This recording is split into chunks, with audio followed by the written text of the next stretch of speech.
Hai, selamat datang kembali di Nonton Lagi Channel. Bagaimana nih kabar kalian? Semoga baik-baik saja ya. Di episode kali ini kita akan membahas dan menguliti tikus satu ini. Yes, menguliti sikap buruk dari Remy yang kalau dipikir-pikir, dia tuh sebenarnya jahat guys. What? Dia sama sekali tidak menolong Linguini. Dia hanya memikirkan dirinya sendiri. Penasaran? Tonton video ini hingga akhir dan bersiaplah.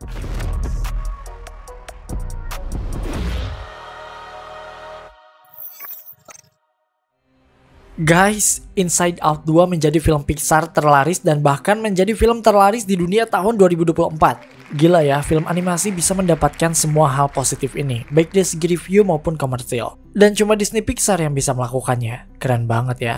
Jujur kita juga nggak sabar buat nonton Moana 2 yang juga bakal dirilis di akhir tahun ini. Kayaknya film itu juga akan menjadi salah satu sapi perah Disney ya untuk menghasilkan cuan. Di sisi lain, Inside Out 2 emang wajar sih mendapatkan penghasilan sebegitu banyaknya ya, karena film ini mengembalikan Pixar pada fitrahnya ya, yaitu sebagai production house animasi yang hangat, seru, dan terlepas dari semua agenda anehnya. Intinya, Inside Out 2 ini mirip film zaman dulu Pixar yang seru dan memorable. Nah, ngomongin film jadulnya Pixar, kemarin kita sempat rewatch beberapa film dari Pixar. Kita sempat nonton Monster University, Up, Toy Story, dan kita tertarik untuk membahas salah satu film ini, yaitu Ratatouille. Film ini merupakan definisi dari Pixar yang sebenarnya. Ceritanya naik turun, bikin penonton penasaran sampai akhir. Film ini punya plot yang bagus, punya moral value yang bagus, punya antagonis dan protagonis yang bagus. Hanya saja, setelah menonton film ini kita jadi mikir ya bahwa ada satu hal yang tertukar. Awalnya kita mengira bahwa protagonisnya adalah si Remy ini, si tikus, dan antagonisnya adalah si Chef Skinner. Tapi ternyata setelah dipikir-pikir, Remy itu sebenarnya adalah antagonisnya. What? Dia tuh sebenarnya jahat. Bahkan si Chef Skinner yang sebenarnya adalah protagonis. Cuma looknya aja yang dibikin kayak orang jahat, tapi aslinya mah baik guys. Untuk memulai semuanya, mari kita beri sedikit refresher. Ratatouille menceritakan tentang Remy, seekor tikus yang memiliki passion di bidang kuliner. Karena emang terlahir sebagai tikus, Remy tidak bisa membuat makanan atau masak atau ikut kompetisi MasterChef karena ya itu hanya bisa dilakukan oleh manusia. Hingga suatu hari, Remy terpisah dari koloninya dan bertemu dengan Linguini, seorang pemuda yang sama sekali nggak bisa masak. Linguini akhirnya memberikan izin pada Remy untuk bersembunyi di atas topinya. Di sana terjalinlah simbiosis mutualisme, hubungan yang saling menguntungkan di mana Linguini bisa diakui sebagai chef, sementara Remy bisa masak dengan mengendalikan Linguini. Sounds cool, right? Tapi mungkin kalian akan berpikir kembali setelah tahu bahwa Remy bukanlah seorang protagonis yang baik. Pertama, Remy adalah seorang pembohong dan pencuri. Dalam film ini, Remy selalu diingatkan oleh Gustav supaya tidak mencuri bahan makanan yang akan dimasak. Tapi dia tidak pernah mendengarkan dan terus-menerus mencuri. Dia mengambil bumbu, rempah-rempah, resep masak, surat penting, hingga makanan itu sendiri. Mungkin kalian menganggap ini bukan hal yang serius, tapi kalau kalian sadari, semakin lama film ini menunjukkan Remy sebagai pencuri yang tidak tahu diri.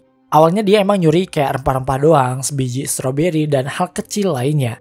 Namun lama-kelamaan, dia bahkan bisa sampai mengajak teman-temannya untuk mencuri makanan yang ada di dapur. Bahkan menuju akhir film, dia mengajak semua koloni untuk mengambil makanan yang ada di dapur. Dan sebagai tambahan, mereka mencuri bukan dalam skala yang kecil, tapi dalam kuantitas yang sangat banyak.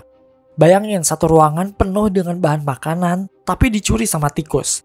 Scene ini juga sebenarnya sangat menjijikkan, ya nggak sih? Kebersihan merupakan salah satu hal yang penting dalam dunia kuliner. Jika orang-orang tahu bahwa gudang bahan makanan sebuah restoran dipenuhi dengan tikus, maka restoran tersebut mungkin akan ditutup atau mereka memiliki opsi lain, yaitu membuang semua makanan yang sudah disentuh oleh Remy dan teman-teman tikusnya. Oke, di antara kalian mungkin masih menganggap ini sebagai bukan kejahatan yang serius. Lalu bagaimana dengan fakta yang kedua saat dirinya mengontrol tubuh Linguini? Oke, tadi kita bilang itu sebagai simbiosis mutualisme di mana keduanya mendapatkan keuntungan. Tapi, lagi-lagi, kalau dipikir-pikir, ini tuh justru merugikan Linguini. Begini, sejak awal Remy sudah dikaruniai dengan bakat memasak yang luar biasa. Dia juga tumbuh dengan sebuah mantra dari Gustav bahwa anyone can cook. Lalu dia bertemu dengan Linguini yang sama sekali tidak bisa memasak. Di sini, kenapa Remy tidak mengajarkan Linguini memasak saja daripada dirinya yang harus mengontrol tubuh Linguini lewat rambutnya? Like, why Remy? Jika kalian menganggap bahwa komunikasi di antara mereka mungkin akan jadi hambatan, nampaknya itu salah. Karena sejak awal saja, saat pertemuan mereka di selokan, Linguini sudah bisa memahami Remy. Begitupun sebaliknya. Apalagi soal masak, Remy bisa menunjukkan bahan dan caranya memasak dan Linguini mengikutinya. Di final scene juga kan Remy nyuruh teman-temannya buat masak tanpa harus dikendalikan. Kenapa dia nggak melakukan hal itu pada Linguini? Remy memutuskan untuk menguasai tubuh Linguini seutuhnya seolah dia memang ingin menjadi manusia yang bisa memasak. Dan kejahatan Remy tidak berhenti di sana. Kalian ingat dengan scene ini saat dirinya ingin membakar sesuatu di atas genteng? Dia memanggang makanan yang dia punya, sementara saudaranya sangat khawatir akan petir yang bisa datang kapan saja. Hingga tak lama, petir itu menyambar mereka berdua hingga terjatuh ke tanah. Remy sangat senang karena makanannya bisa matang sempurna, namun saudaranya nampak ketakutan. Yang membuat Remy sangat menyebalkan adalah dirinya yang sama sekali tidak peduli pada kondisi saudaranya itu. Yang dia pikirkan hanyalah masak, dan masak. Dia hanya ingin menjadi chef. Tidak peduli apapun itu resikonya. Dia tidak peduli dengan keselamatan manusia maupun koloninya sendiri. Yang penting untuknya adalah masak, dan masak. Berbicara soal keselamatan manusia, ada alasan yang kuat kenapa tikus sangat dilarang untuk masuk ke dalam dapur apalagi sampai menyentuh bahan makanan kita. Berdasarkan data dari CDC atau Center for Disease Control and Prevention, sebuah lembaga pengendalian dan pencegahan penyakit di Amerika, menyebutkan bahwa tikus bisa menyebarkan 35 penyakit pada manusia. Dan plot twistnya adalah, Remy mengetahui hal ini. Dia tahu bahwa dia dan koloninya bisa menyebarkan penyakit pada manusia, khususnya lewat makanan yang mereka sentuh. Oh, tentu saja, di bagian akhir film, kita pernah melihat tikus-tikus itu cuci tangan dan juga membersihkan diri mereka menggunakan semacam alat pengukus, which is that thing is very disgusting. Dan tentu saja, mereka melakukan semua sanitasi dan pembersihan diri itu setelah mereka melewati lantai, tanah, dan selokan. Apakah penyakit bisa hilang begitu saja dengan sanitasi yang sederhana itu? Dan tadi kita sempat bilang bahwa Remy mengetahui soal dirinya dan koloninya yang bisa menyebarkan 35 penyakit. Tentu saja dia memang mengetahui hal ini dan ini dibuktikan dengan bagaimana Remy menyuruh semua koloninya untuk menangkap inspektur kesehatan yang ngegap mereka lagi masak. Kenapa Remy melakukan itu? Ya karena dia tahu inspektur kesehatan menyadari bahwa tikus itu bisa menyebarkan banyak penyakit. Kita juga pasti tidak lupa dengan pencurian yang dilakukan oleh Remy dan teman-temannya sebelum adegan masak-masakan ini. Adegan ini memperlihatkan bahwa mereka tidak melakukan sanitasi atau pembersihan diri seperti yang dilakukan di final scene. Apalagi mereka menyentuh semua makanan, bersembunyi di dalam bahan-bahan yang akan dimasak, hingga mencicipi sebagian bahan makanan itu. Kita tidak pernah melihat Linguini membuang bahan makanan itu. Apakah ia tetap menggunakannya walau sudah terkontaminasi oleh Remy dan koloninya? Itu sangat menjijikan. Dari semua kejahatan yang dilakukan, ada satu kejahatan yang ini sebenarnya tidak bisa dimaafkan.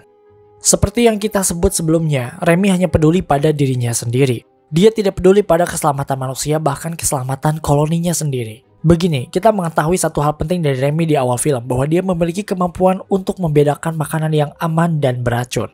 Kemampuan ini membuat koloninya bisa selamat saat mereka mendapatkan makanan untuk disantap. Yang menjadi masalah adalah, Remy pergi dari koloninya itu tanpa mengajarkan siapapun di sana untuk mendapatkan kemampuan yang sama. Dia kayak sama sekali nggak ngerasa bersalah saat meninggalkan koloni, padahal teman dan keluarganya mungkin menjadi korban atas ketidakpeduliannya itu. Makanya dari awal kita sebut bahwa Remy ini adalah tikus yang selfish, yang hanya memikirkan keselamatan dan kepentingan dirinya sendiri tanpa memikirkan keselamatan tikus lainnya. Oke, beberapa dari kalian mungkin menyangkal bahwa tindakan Remy sama sekali tidak salah karena semata-mata dia hanya ingin memperjuangkan mimpinya, memperjuangkan cita-citanya menjadi seorang chef yang handal. Tapi di sini, Remy pursuing his dream job, mengejar cita-citanya untuk ikut MasterChef dengan mengorbankan teman dan keluarganya. Padahal Remy kan bisa aja masak apapun yang dia mau, bikin apapun yang dia pengen, asalkan dia melatih tikus lain dulu untuk mendapatkan kemampuannya membedakan makanan yang aman dan beracun. Ya nggak sih? Dari semua track recordnya, Remy tidak pernah peduli pada keselamatan manusia, tidak peduli pada keselamatan koloninya, dan dia juga tidak peduli pada sanitasi untuk membuat makanan. Dia hanya peduli pada dirinya sendiri. Singkat cerita, Remy adalah karakter protagonis yang sangat menyebalkan. Oke, jika Remy sebenarnya bukan protagonisnya, maka siapa yang jadi protagonis utama dalam film ini? Secara mengejutkan, seperti yang kita sebutkan sebelumnya bahwa protagonis sesungguhnya dalam film ini adalah Chef Skinner. What?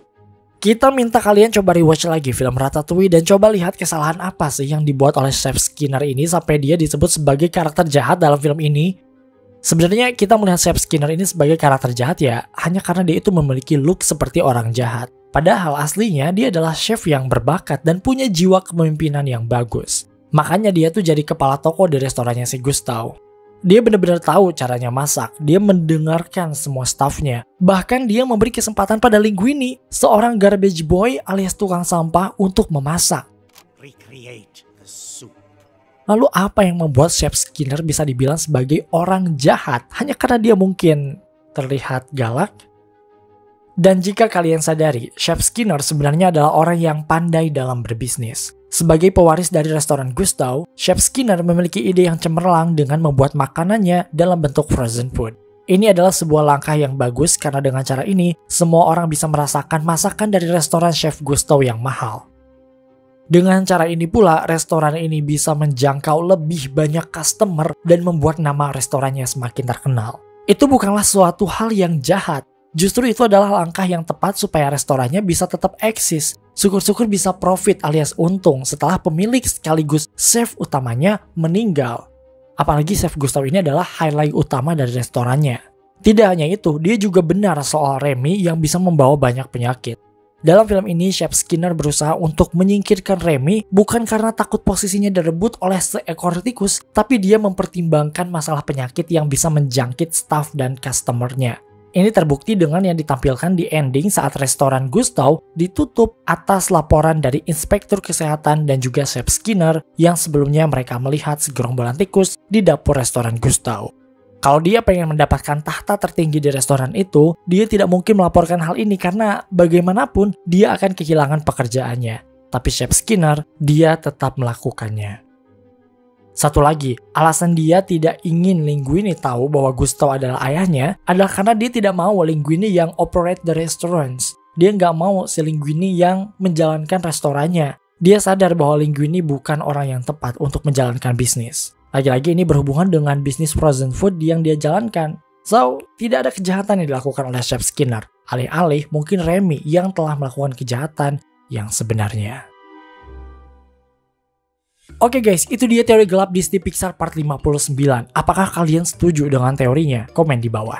Terima kasih karena telah menonton video ini hingga akhir. Luangkan waktu untuk like, share, dan komen jika kalian suka video ini. Tekan tombol subscribe dan aktifkan notifikasi loncengnya supaya kalian tidak pernah ketinggalan video-video terbaru dari kami dan sebagai bentuk dukungan kalian terhadap berkembangnya channel ini. Mari terhubung lebih dekat dengan cara follow kami di Instagram dan TikTok di @nontonlagi.channel untuk mendapatkan info dan rekomendasi film terbaik. Dan jangan lupa Creepy Crime Case kini hadir di Spotify. Sampai jumpa di episode Nonton Lagi channel berikutnya.